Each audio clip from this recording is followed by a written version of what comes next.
Hello, and welcome to Let Me Tell You a Story podcast, produced by ED Media. Today's story is from the best-selling novel, Cabin Love, Letters of Fate, a love story, written by LaToya-Monique Warren. New chapter. I woke up to the smell of bacon and eggs. I heard talking coming from the kitchen. I went to the bathroom, and when I went to my top drawn for my pink robe, a framed picture of me and Wolfe was lying there in an 8x10 frame. I took this picture of us months ago. The frame was expensive, and we were smiling. We are happy. I took the frame out and stared at it for what it seems an eternity. I see you found it, Wolfe asked from the doorway of the bedroom. When did you do this, Wolfe? It's beautiful. I know a guy that owns a frame shop that did it for me as a favor. I thought you would like it, being that you love pictures so much. You thought right, baby. Thank you so much. I gently placed a frame on our dresser, went to Wolfe and kissed him deep. He rubbed my back gently. Maria is here. She made us breakfast after cleaning up. Come and eat. I have a great day planned for us. We got back to the cabin before nightfall. We drove into town and Wolfe set up a day of fun. We went horseback riding. I never did that before. It was extremely fun. I took magnificent pictures of the horses we rode. I don't go anywhere without my camera. I was lucky to catch a male and female horse nose to nose. The picture was priceless. I caught a few more shots of horses eating hay, a blue bird on fountain, and an eagle in the air was my favorite picture. Once I captured that one, I was so excited I did my little dance in which I thought no one would see. Wolfe was watching me all the time. I never paid attention to him because I too engulfed in the shoot.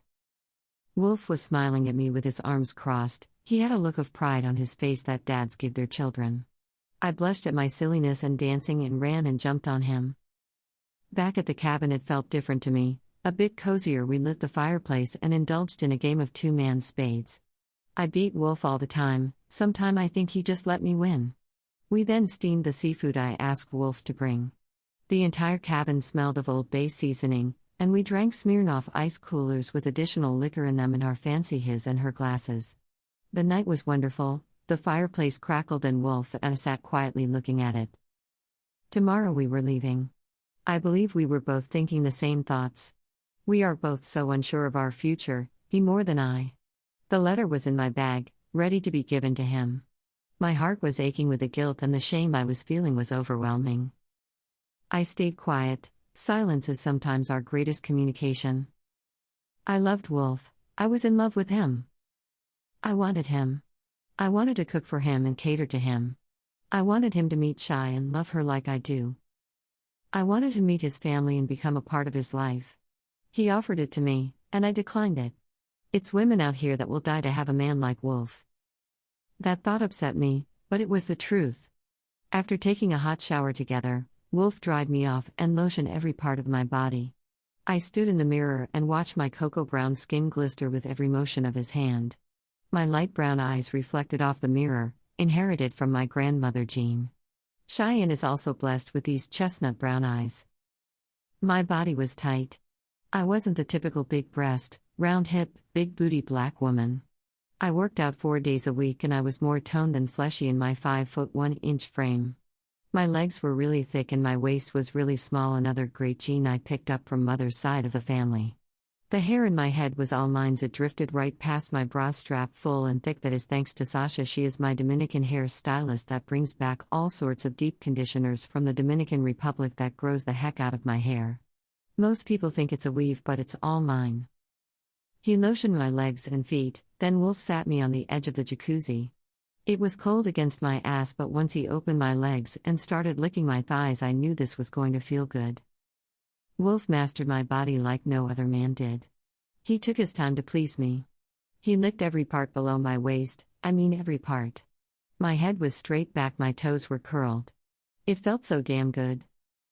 I didn't want it to stop as he licked my clitoris slowly and gently, licking my walls like lollipops. This went on for what it seems like forever. I grabbed his head, my legs are in open scissor position, and I am laid on the back of the jacuzzi. All the bubble bath and luxury scents have fallen to the floor. The lights were dim and I felt like I was going to explode in his mouth, but I didn't want it to end so fast. I knew in my heart that this was the last time that I was going to have my pussy eaten this good. My physical body was feeling so good, but my mental was out of place. Tears started to roll down my face. In that instant, he sucked a part of my clitoris that made all the juices in me come out. I screamed loud enough for the town miles away to hear me. My stomach tightened, sweat dripped down my brow. I was weak. My legs collapsed on Wolfe's shoulders. I was out of breath from the joy that orgasm caused me. He continued to kiss my navel and small pecks on my stomach and up until he laid his head on my right breast. "Was it good, baby girl?" Wolfe asked. I couldn't answer him, because my mind was in a million places. "Hey Lace, you okay?" "I'm fine, Wolfe. I'm just gathering my thoughts after that pleasure," I half smiled. "Come to bed now, Lace, we have to get up early." Wolfe started to pick me up. "Let me please you, Wolfe," I begged. "Not necessary. I want to just hold you in my arms, baby girl. Tonight was for you. Now I might change my mind in the morning, but right now I want to just hold you." Once I gathered myself together, I jumped in the shower again so that I was smelling fresh and clean for the man I loved. Wolfe and I talked most of the night about our lives. He told me that his brother will be getting out of jail next month, and they was going to have a coming home party for him with no limits. His brother was charged for a robbery that he didn't commit. He was with the wrong people doing the wrong things at the wrong time and got caught up. His charges were dropped once the evidence was complete, but his brother did serve over 3 years. I told Wolfe about the shoots that I had coming up. He was always so interested in my work. He advised me on how I should navigate one of the shoots, and I really appreciated his advice because I was confused on my vision for it. He was who I wanted to be with. I hugged him even tighter tonight than usual. I couldn't sleep. When Wolfe fell asleep, I slipped out the bed and started looking through some photographs that I shot recently. I put the pictures away and took the letter out of my bag. My plan was to put the letter in his carry bag that he takes with him everywhere. I knew that he would find it in there. My hands started to sweat. Tears started to weld up in my eyes. My mind flashed to Cheyenne's large smile, the way she made her cereal in the morning. I laughed out loud. I thought about Bradley and how good he was to us. At times Bradley seemed so disconnected to me. Some nights he would come home, and we would barely say 2 words to each other. Then other nights he would come home, and give extra special attention. I never questioned his highs and lows, I just dealt with it, because I was too engulfed in what I was doing. I started to realize that his late nights were becoming more frequent certain times out of the month, but I could not stand in my glass house and start throwing stones at him. With the distance between us, I needed love. Bradley neglected me with love. I was horny and craved attention. Wolfe gave that to me and more.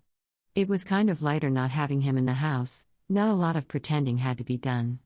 I mean, when he showed affection, it was out and open.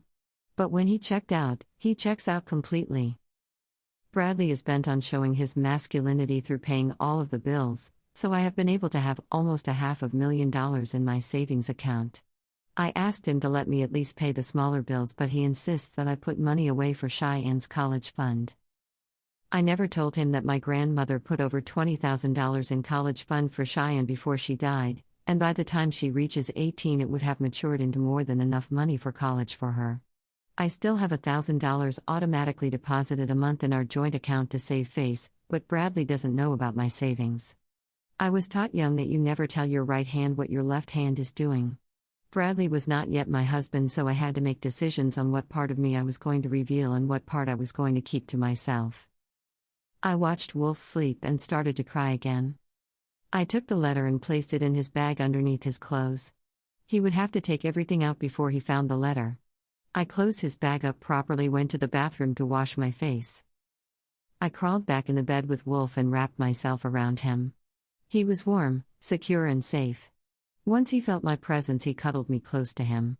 My only thoughts were, the man that I'm in love with will be no more. I cried that night with a broken heart. I arrived back at the house before Bradley and Cheyenne came home. I put my bags in the bedroom and started to make me a cup of tea. Lemon tea with 2 sugars was my favorite calming potion. I sat in my kitchen and looked around like I didn't live here.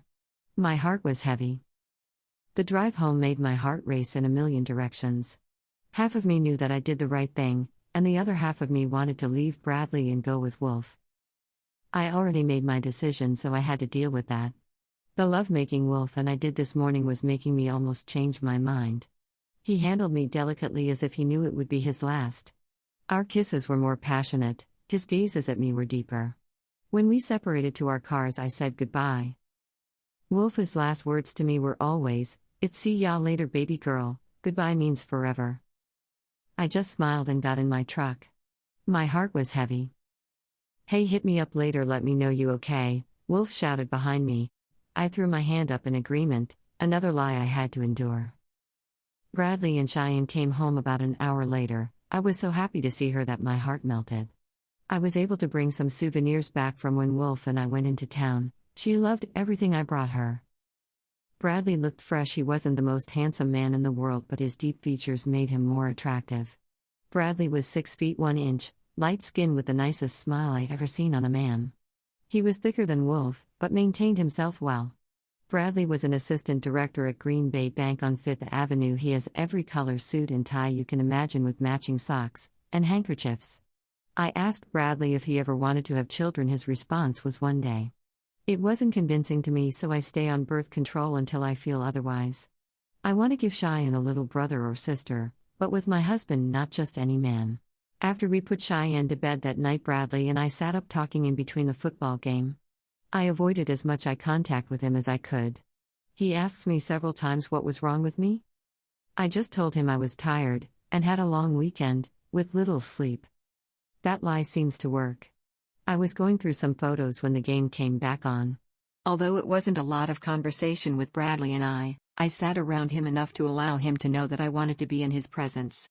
I somehow convinced myself that if I look at him enough, or see him enough, the feelings that I used to feel for him would come back. Day after day it wasn't working. So, I was thinking that we purchased the plane tickets for Lane's wedding in July. This weekend Bradley spoke all of a sudden. I heard him but was looking at the picture of the horses and eagle that I took in town. Bradley was never interested in my work, only if I asked my opinion he would give it, but besides that he would look and then look away.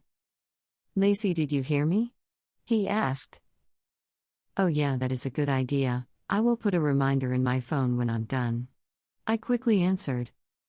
"And make sure you use my credit card," Bradley reminded me, as he did with every other purchase. I mean, I wasn't complaining because I did appreciate having a man that wants to pay my way, but it's the way that he said things that irks me the most. I wasn't looking forward to going to his sister's wedding, although I didn't have anything against his family personally, but they act too snobby for me. They were never rude to me in my face, but the way they talked about people, I just knew they had a lot to say about me.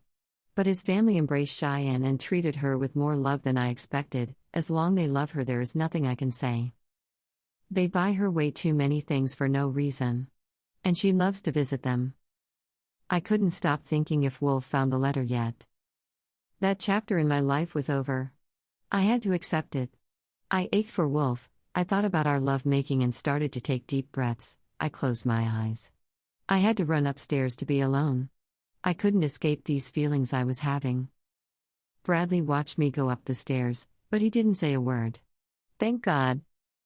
I peeked into Cheyenne's room and she was sound asleep. A peace filled me to see my beautiful baby girl surrounded with so much serenity. I couldn't mix her life up right now. She wouldn't understand the decisions that I made to choose a man's love over her love. I wanted my daughter to have stability.